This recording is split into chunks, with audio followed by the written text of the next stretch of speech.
My thinking over the recent years, because I didn't used to think about this at all, my thinking over recent years is leaning towards the absence of free will for practically everything we think and do in our lives. And I base that on the fact that over time, things that we have done as people in our species, at one time was you are totally to blame for that, or just something you did or something we've learned, no, this person is more susceptible than you are to addiction.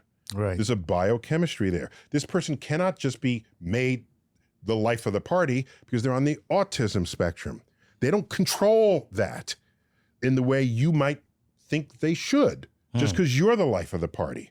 As you add up all of these things, let's go back to epilepsy, where before that was even a word, you were occupied by the devil. Did you do something bad? Or, well, you knew it was not, everyone knew you were not in control of it.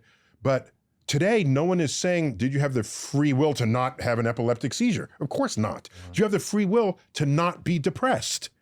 The person who's ready to jump off the bridge, in that instant, do they have the free will to not jump off the bridge? I don't think so. And the more I add up and explore the human condition, I'm forced to conclude that the direction we are headed is that we are all products of an absence of free will. And as a result, society needs more compassion for people who do not otherwise fit in.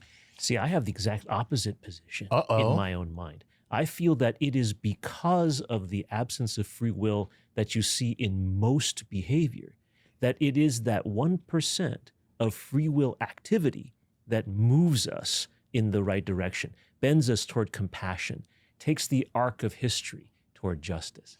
But but going back to what Neil just said, there are people who actually suffer from personality disorders, that suffer from brain disorders, in a day, where they can't do what you just said. They can't express compassion.